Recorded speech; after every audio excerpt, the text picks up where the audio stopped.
Salam sejahtera dan salam sehat untuk kita semua.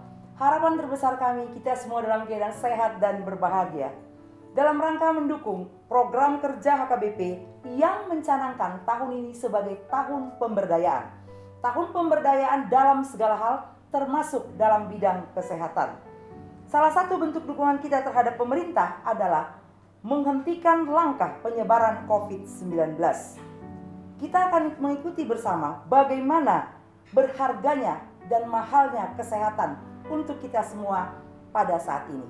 Sebelum kita masuk kepada acara inti, kita akan mendengarkan sepatah dua patah kata dari Bapak Pareses HKBP Distrik 18 Jabar Tenggiye, Bapak Pendeta Pahala Sitorus Sarjana Teologia.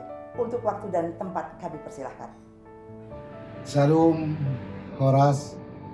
Puji Tuhan, jika pada saat ini kita boleh bertemu melalui rekaman video ini yang difasilitasi oleh pengurus perempuan distrik 18 Jabar Tenggiye. Secara khusus edukasi tentang COVID-19. Sebagaimana kita ketahui hingga saat ini, COVID-19 masih menjadi pergumulan dan perjuangan kita bersama, dan pada saat ini pemerintah telah mengupayakan berbagai cara untuk menghentikan penyebaran COVID-19, dan pemerintah telah melakukan melalui protokol kesehatan berbagai cara untuk menghempang perkembangan virus 19.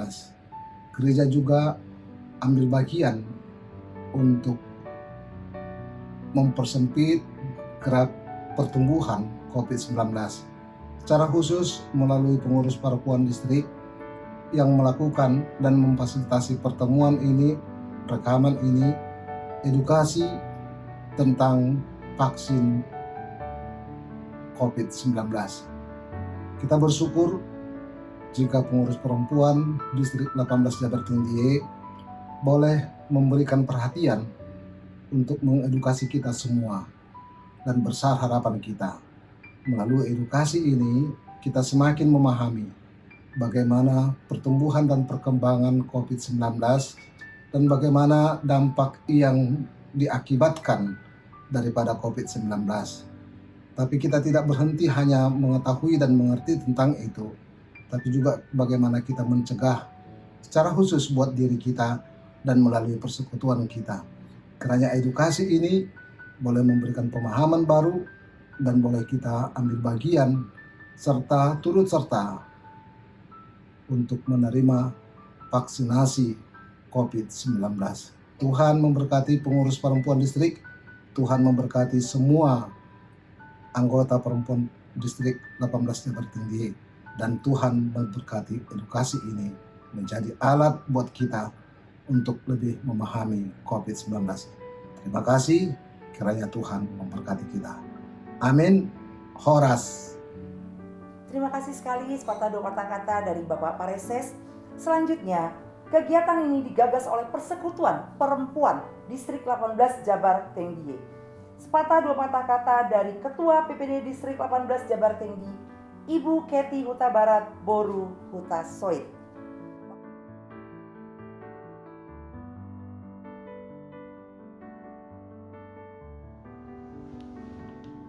Kondisi akibat pandemi COVID-19 yang kita alami saat ini telah merubah cara dan pola hidup kita. Kapankah hal ini berakhir? Itu menjadi tanya kita. Kita mendapatkan pembebas dalam bentuk vaksin yang tentunya dapat memutus mata rantai penularannya. Dengan itu kita berharap bahwa kita bisa berlari-lari dan mengejar berbagai ketertinggalan kita di dalam berbagai aktivitas kita. Untuk itu, Persekutuan Perempuan Distrik 18 Jabar Tenggiye menyambut baik orientasi pelayanan HKBP tahun 2021 tentang pemberdayaan. Kami turut serta melakukan kegiatan pemberdayaan dalam bidang kesehatan terkait dengan wabah pandemi COVID-19 dan upaya vaksinasi melalui pembuatan video ini, dengan harapan kita dapat memelihara dan semakin meningkatkan pola hidup sehat ke depannya. Terima kasih kepada seluruh teman-teman yang sudah berkontribusi di dalam pembuatan video ini. Terima kasih kepada Amang Preses dan seluruh pelayan di Jabar Tinggi, khususnya kepada narasumber kami yang sudah memberikan pengayaan dan pemberdayaan melalui pembuatan video ini. Tuhan Yesus memberkati. Salam sehat.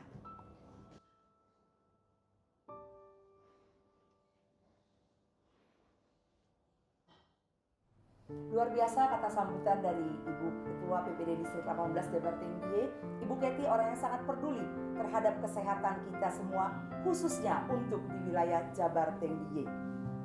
Selanjutnya kita mendengarkan cerita dan perjuangan dari kedua sahabat kita yang sempat terpapar COVID. Bagaimana mereka melawan COVID-19 ini.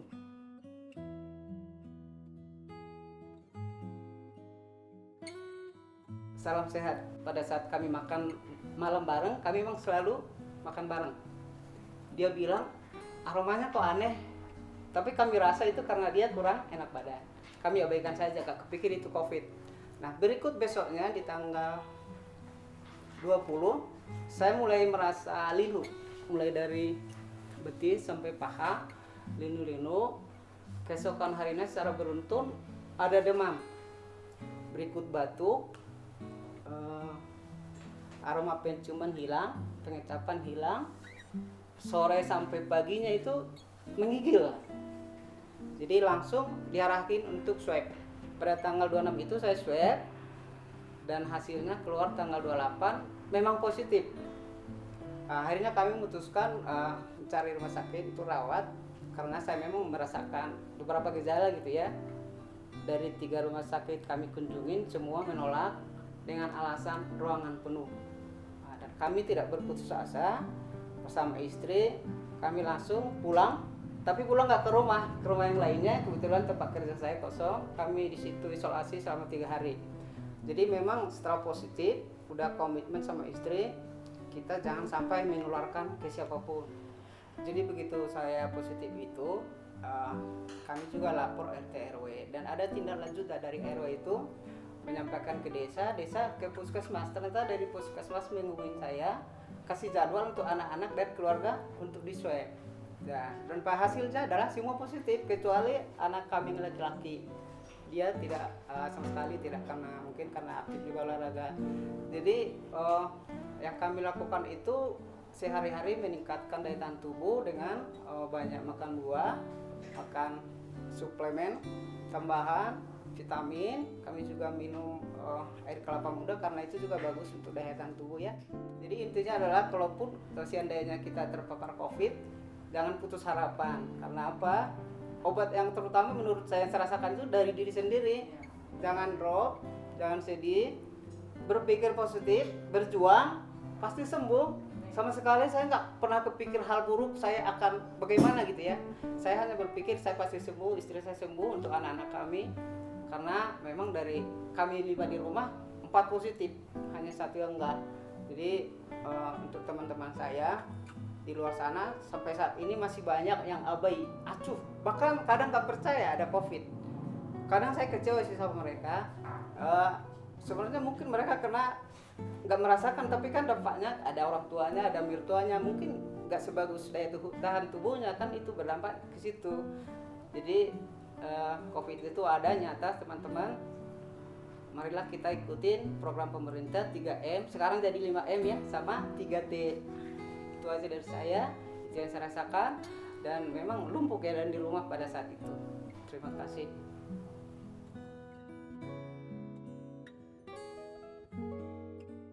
Beberapa waktu yang lalu saya terpapar COVID-19 kurang lebih sekitar awal Januari, dan sakit ini kemungkinan saya dapatkan dari lingkungan sekitar saya karena kebetulan saya juga bekerja, dan juga kami sekeluarga memang mobile. Sehari-hari kami walaupun lebih banyak di rumah saat ini, tapi hampir setiap hari kami keluar dari rumah.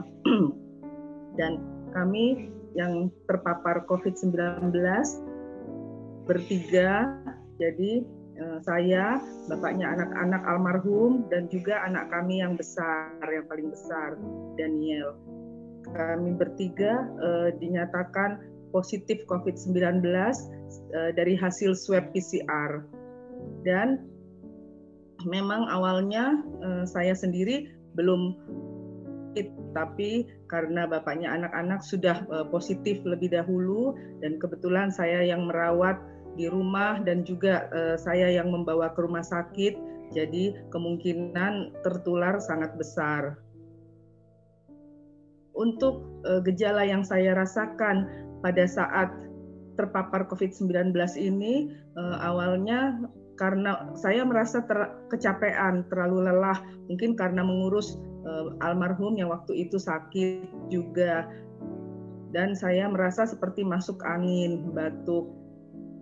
Lalu setelah almarhum masuk ke ruang isolasi, saya pun melakukan swab PCR dan ternyata dinyatakan positif.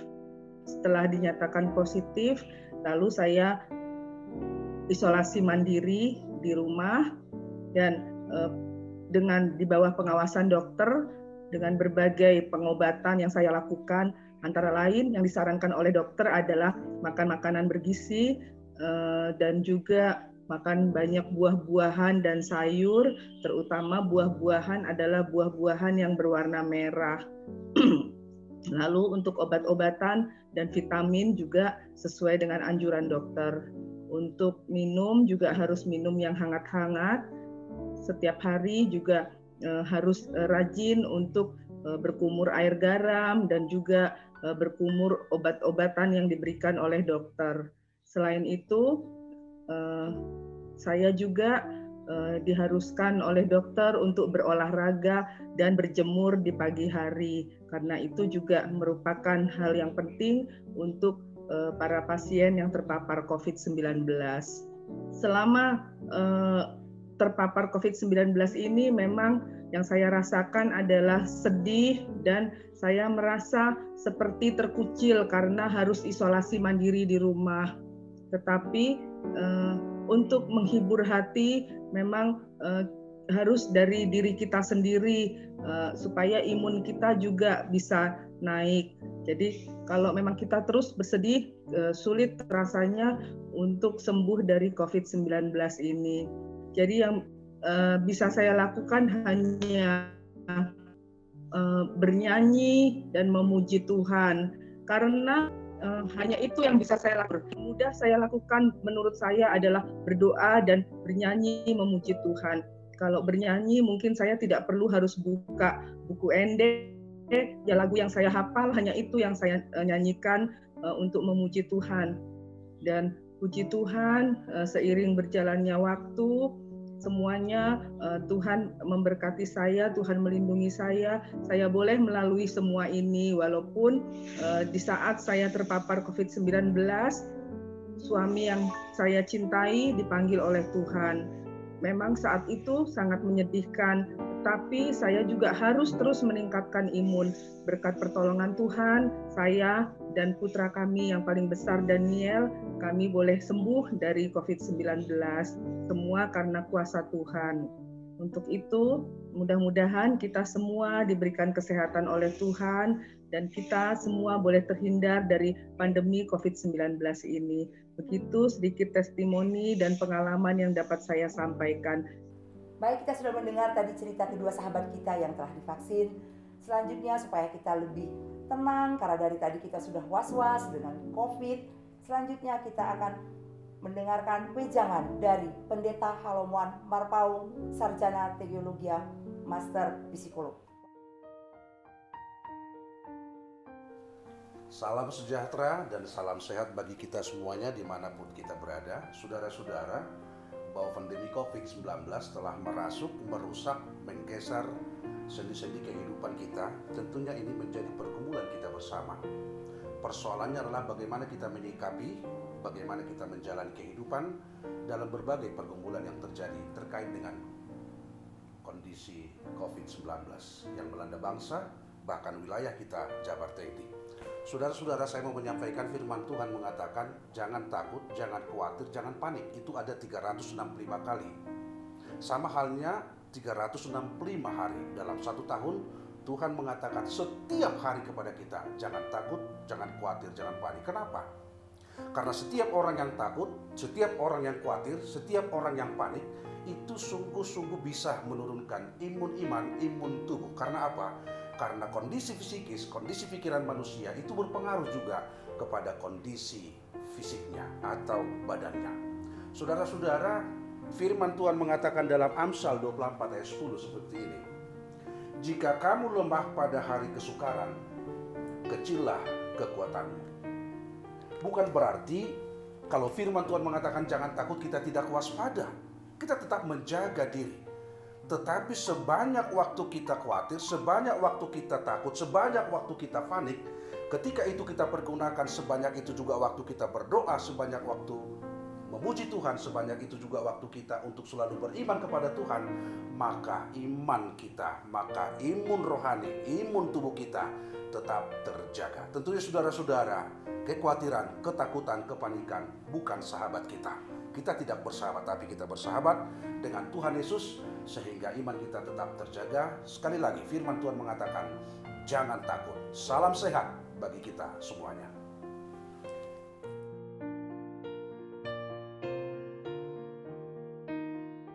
Kita melanjutkan dengan mendengarkan cerita dari kedua sahabat kita, testimoni yang sudah mendapatkan vaksin.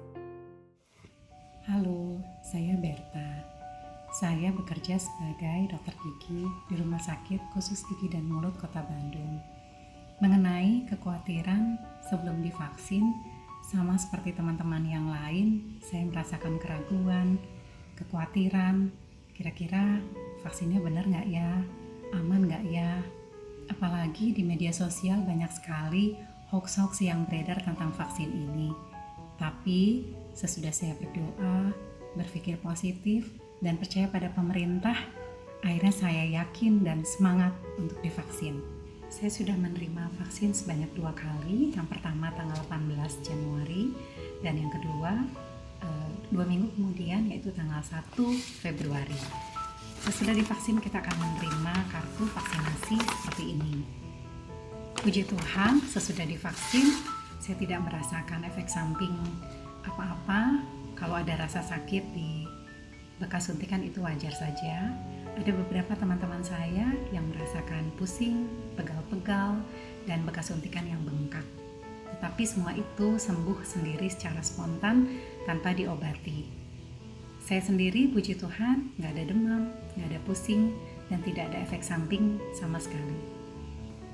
Oh iya, buat saudara-saudara yang belum divaksin, jangan ragu dan jangan takut untuk divaksin. Karena saya sudah divaksin, dan puji Tuhan, saya sehat, aman-aman saja. Mari kita berdoa, berpikir positif, dan mensukseskan program pemerintah agar kita semua dapat divaksin. Dan semoga vaksin ini dapat melindungi kita dan keluarga kita dari virus corona dan pandemi bisa segera berlalu. Oh ya, sebelum divaksin, jangan lupa tidur yang cukup dan jangan lupa makan dulu. Dan sesudah divaksin, kita juga jangan lupa tetap menerapkan protokol kesehatan. Terima kasih, salam sehat, Tuhan memberkati. Selamat sore, nama saya Sintua T.Y. Simangunsong. Saya adalah Majelis 1 Sintua di AKBP Bandung Reformanda. Sekaligus saya tenaga kesehatan yang bekerja di Rumah Sakit Santo Borromeus. Saya sudah divaksin 2 kali. Kalau dikatakan ada nggak khawatir sebelum divaksin? Ya pasti ada. Apalagi mendengar pro kontra tentang vaksin ini. Apalagi vaksin ini masih baru. Ada yang menolak, ada yang tidak. Nah, pasti ke saya juga berimbas. Pasti pertanyaan banyak. Vaksin ini bagus nggak ya? Apa yang efeknya nanti? Pasti itu yang muncul. Itu saya masih khawatir sampai tiba saatnya saya harus vaksin. Di mana tenaga kesehatan adalah yang pertama sekali harus divaksin. Nah, selama 30 menit setelah divaksin, saya sebentar lihat jam. Waduh, lama sekali ini ya. Sampai 30 menit, tapi tetap saya kuatkan. Setelah 30 menit ternyata tidak ada efek samping. Saya lega. Tetap tanamkan menjaga jarak, mencuci tangan, dan tetap memakai masker. Satu lagi, jangan berkerumun. Kemudian penuhi gizi Anda untuk menambah imun dengan makan seimbang sesuai dengan kebutuhan. Dan jangan lupa olahraga, kalau perlu minum vitamin dan istirahat yang cukup. Mungkin itu dari saya. Tuhan berkati kita, dan vaksin pasti bisa berlangsung dengan baik dan bisa menyehatkan kita. Terima kasih. Baik, kita akan langsung mendengarkan perbincangan kita dengan kedua narasumber kita hari ini. Narasumber kita yang luar biasa ini menyempatkan waktu untuk berbagi cerita tentang bagaimana menghentikan langkah COVID. Narasumber kita yang pertama, Dr. Gigi Nelson Situmorang, spesialis bedah mulut konsultan, Magister Hukum Kesehatan. Waktu dan tempat kami persilakan. Selanjutnya, narasumber kita yang kedua, Dr. Gigi Suerlina Boru Sitompul. Waktu dan tempat kami persilakan.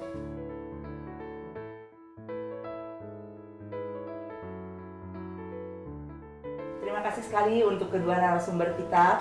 Pasti udah ninggalin pasien ini ya, dokter berdua. Terima kasih, Baik, tapi Bu ini Ratna. penting sekali untuk kita menghentikan langkah penyebaran COVID di negeri kita tercinta ini, khususnya untuk Jabar Tengdi.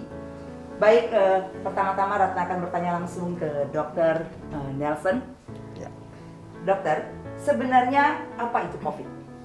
Oke, terima kasih Bu Ratna. Jadi COVID-19 sebenarnya definisinya adalah Coronavirus Disease 2019. Ya. Kenapa disebut COVID-19? Itu karena awal mula muncul penyakit ini atau disease ini di Desember 2019. Itulah kenapa disebut dia menjadi COVID-19 atau COVID-19. Bagaimana cara penularan COVID-19 itu, dokter? Jadi pertama, orang bisa terpapar COVID-19 itu pintu masuknya dari mata, itu yang pertama. Yang kedua dari hidung, yang ketiga dari mulut. Itulah kenapa para ahli atau dunia medis mengatakan sebisa mungkin jangan mengocak-ucak mata, memegang mulut kalau belum cuci tangan, memegang hidung kalau belum cuci tangan. Bagaimana cara penularannya? Jadi ada yang menyebut droplet, awalnya itu droplet. Jadi ketika misalnya Mbak Ratna berbicara dengan saya, ada percikan air liur misalnya, itu bisa menjadi media menularkan orang yang terinfeksi, menularkan kepada orang yang sehat. Ada lagi yang mengatakan akhir-akhir ini aerosol. Aerosol tuh jadi virus itu bisa berterbangan di udara. Dan itu betul. Itu kenapa nanti mungkin ini nanti bisa menjadi bahan penjelasan berikutnya. Kenapa kita sebut salah satu cara meminimalisir atau menghindari COVID-19 itu adalah PDJ. PDJ itu adalah ventilasi, durasi, dan jarak. Jadi karena memang dia diyakini menularnya secara droplet dan aerosol tadi, makanya kita harus menjaga jarak dengan orang. Dan posisi kita ini memang sudah sangat baik untuk menjaga jarak. Begitu Mbak Ratna. Ya. Oh ya dokter, bagaimana ciri-ciri atau gejala jika orang tersebut terpapar COVID-19? Jadi dari mulai gejala yang paling ringan, sedang, dan berat. Dari mulai yang paling ringan tuh misalnya orang itu demam tiba-tiba. Ya, demam. Dari mulai demam, kemudian nyeri menelan. Jadi ketika dia menelan, bahkan menelan air liur sendiri pun terasa sakit. Gitu. Kemudian matanya merah. Gitu. Kemudian sakit kepala. Ini akhir-akhir ini menjadi hipoksia, disebut hipoksia ya, sakit kepala. Kemudian diare, gangguan pada pencernaan. Kemudian yang paling khas itu dari COVID-19 ini adalah anosmia. Anosmia itu kehilangan indera penciuman dan rasa di lidah. Jadi ketika orang yang biasa minum kopi terus tiba-tiba dia kok nggak bisa membaui kopi atau minyak kayu putih atau parfum, itu gejala yang sangat khas. Kalau sudah sampai terjadi anosmia, maka sebaiknya dia harus konsultasi ke dokter. Begitu. Dari gejala yang paling ringan, sedang, sampai berat yang tadi. Ya. Ketika kita ada menderita keluhan atau gejala demam saja, itu kita harus sudah hati-hati. Meskipun tidak perlu kita khawatir seperti kata Bapak Pendeta tadi, kita nggak perlu khawatir bahwa dengan ketakutan kita nggak menyelesaikan masalah. Jadi artinya di masa saat-saat pandemi COVID seperti ini, ketika kita merasa ada demam, suhunya naik, langsung makan obat dulu. Paracetamol. Itu alasan nanti kenapa di masa pandemi COVID ini ada beberapa obat yang memang kita harus stok di rumah. dalam rangka mencegah COVID. Salah satunya itu adalah paracetamol untuk menurunkan demam. Ya, karena memang gejala yang paling umum itu adalah demam. Kemudian ketika kita misalnya diare, kok 2 hari 3 hari tanpa ada sebab tertentu, kok diare gitu, itu juga kita perlu aware gitu ya. Kita udah mulai curiga nih, jadi langsung ke dokter atau konsultasi, tidak harus ke rumah sakit, tapi kita boleh kontak saudara kita yang paramedis, yang dokter, kita boleh menanyakan. Ditambah lagi dengan sakit kepala. Tetapi ketika nanti gejala yang khas yang saya sebut tadi, kehilangan indera penciuman, itu sebaiknya kita konsultasi ke rumah sakit. Mungkin tidak harus ke rumah sakit, ke puskesmas. Mungkin nanti pihak puskesmas akan sarankan untuk misalnya rapid swab antigen atau PCR misalnya, seperti itu Mbak Ratna. Jadi ketika ada keluhan, jangan menganggap remeh, anggap saja bahwa kita curiga bahwa ini jangan-jangan COVID gitu. Sampai nanti terbukti bukan COVID. Misalnya di swab PCR ternyata bukan COVID. Puji Tuhan, seperti itu. Satu lagi nih, jadi sebenarnya keputusan isolasi mandiri atau isolasi di rumah sakit itu adalah keputusan dokter atau katakan tim COVID, tim paramedis. Di rumah sakit itu ada namanya tim COVID yang mengassessment. Jadi kita datang, sekuat apapun keinginan kita, saya pengen dirawat gitu ya, karena hasil PCR saya positif. Dokter akan melihat, oh Bapak cukup isolasi mandiri gitu. Jadi keputusan itu sebenarnya ada di tim COVID-nya. Ada assessment-nya, ada pemeriksaan khusus. Nah, kemudian kalau ternyata kita sudah positif nih, iseng misalnya karena kita ada riwayat kontak erat, misalnya ada saudara kita ketemu kemarin, ternyata 2 hari kemudian dia memberitahu, saya positif gitu ya, PCR-nya positif. Maka yang kita lakukan, ya kita juga ikut PCR karena riwayat kontak erat. Lalu setelah ada hasilnya, kalau kita tanpa gejala, belum ada gejala nih, belum ada demam dan segala macam, kita isolasi mandiri di rumah. Itu boleh kita putuskan sendiri kalau tanpa gejala. Nah itu jadi secara teori edaran resmi dari Kementerian Kesehatan, kalau dia tanpa gejala dan gejala ringan itu boleh dilakukan isolasi mandiri. Artinya dia di rumah. Dan apa-apa yang dilakukan ketika isolasi mandiri, yang pertama, ketika nanti dia misalnya merasa ada demam, dia makan obat paracetamol. Ketika dia sakit menelan, dia makan anti nyeri. Ketika dia mulai misalnya ada batuk, dia minum obat batuk. Tetapi yang paling penting itu adalah obat-obat pendukung seperti vitamin untuk meningkatkan imun, daya tahan tubuhnya. Dan tidak panik, seperti kata Pak Pendeta tadi. Panik ini yang kadang-kadang yang kita nggak sakit pun bisa menjadi sakit karena imunnya menurun ketika kita panik gitu loh. Vitamin C tentu ya, kemudian vitamin D3, vitamin B kompleks, vitamin-vitamin yang satu lagi multivitamin yang kalau boleh mengandung zinkum. Ini zinkum ini sangat bagus sekali. Dia ditulis itu Z. Kalau misalnya Bapak Ibu melihat ke apotik, itu komposisinya itu dia zinkum itu Z, dia tulisannya ZN gitu ya. Nah itu kemudian membiasakan makan minum yang hangat, tidak boleh makan minum yang dingin di masa pandemi COVID, apalagi kalau hasil PCR kita sudah positif. Jadi jangan sekali-sekali minum yang dingin. Kemudian sebisa mungkin kalau kita isolasi mandiri di rumah ya, alat makan kita, alat minum kita nggak boleh tertukar, nggak harus sendiri, nggak boleh bertukar dengan keluarga kita yang lain. Alat mandi dan kamar mandi kita pun sebaiknya. Sehingga itu alasan bahwa tidak semua tempat bisa untuk menjadi isolasi mandiri. Kemudian kalau misalnya dia diare gitu, itu sudah masuk kategori gejala sedang sampai berat. Diare, sesak napas, apalagi nanti kalau misalnya orang tersebut ada komorbidnya. Misalnya dia ada riwayat jantung, udah pasang ring, atau dia cancer post kemoterapi, asma dan segala macam, nah itu sebaiknya dirawat di rumah sakit. Yang membuat bahaya takutnya adalah komorbidnya, bukan karena COVID-nya, tapi karena komorbidnya. Begitu. Jadi apa-apa yang dilakukan, yang bisa kita lakukan ketika kita isolasi mandiri saja untuk yang tanpa gejala dan gejala ringan. Tapi kalau sedang dengan berat sudah urusan rumah sakit. Selanjutnya kita akan bincang-bincang nih dengan Dokter Suerlina tentang vaksin. Ya, terima kasih. Ya. Oh ya Dokter Suerlina, apa itu vaksin? Vaksin itu saat ini kan memang sedang diprogramkan oleh pemerintah kita ya, apalagi di masa pandemi ya, vaksinasi COVID-19 istilahnya. Jadi vaksin itu adalah suatu produk biologi yang berisi antigen ya, antigen ini berupa mikroorganisme yang sudah dimatikan ataupun dilemahkan, yang disuntikan kepada tubuh kita untuk memberikan kekebalan kepada tubuh kita terhadap penyakit-penyakit tertentu sesuai dengan vaksin yang diberikan itu. Gitu, Bu. Jadi tadi itu sudah termasuk manfaatnya ya. Jadi vaksin itu virus yang dilemahkan ya dokter ya. Ya, Lalu virus manfaat- yang dilemahkan atau dimatikan. Biasa dilemahkan, ya bisa yang hidup tapi dilemahkan, tapi ada juga yang berisi virus yang sudah mati. Manfaat dari kita harus divaksin itu apa dokter? Pertama itu adalah ya manfaatnya mengurangi transmisi ataupun penularan dari virus corona itu. Kedua, mengurangi angka kesakitan COVID-19 dan mengurangi angka kematiannya. Seperti kita ketahui ya, banyak yang meninggal karena COVID. Kemudian ketiga, itu mencapai kekebalan kelompok masyarakat. Istilahnya yang kita kenal sekarang tuh kalau pernah mendengar herd immunity, gitu ya. Baru yang keempat itu memberikan perlindungan kepada masyarakat sehingga tetap bisa beraktivitas, bisa berproduktif ya, secara sosial maupun secara ekonomi, gitu. Baik sekali. Selanjutnya dokter, kita ingin bertanya nih, siapa saja yang menjadi sasaran dari vaksin COVID ini? Sementara itu diprioritaskan kepada seluruh masyarakat Indonesia lah, masyarakat untuk Indonesia itu di atas umur 18 tahun. Tetapi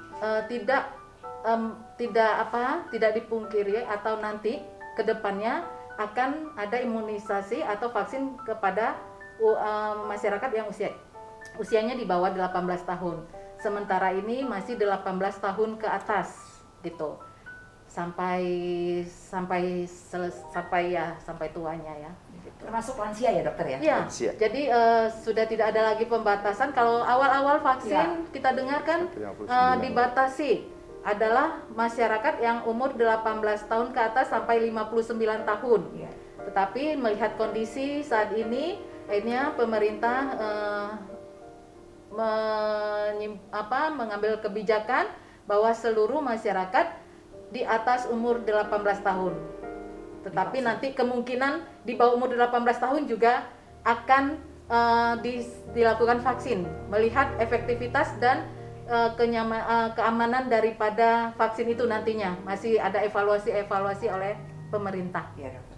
Oh iya dokter, kalau kita mau vaksin, kita pergi ke mana?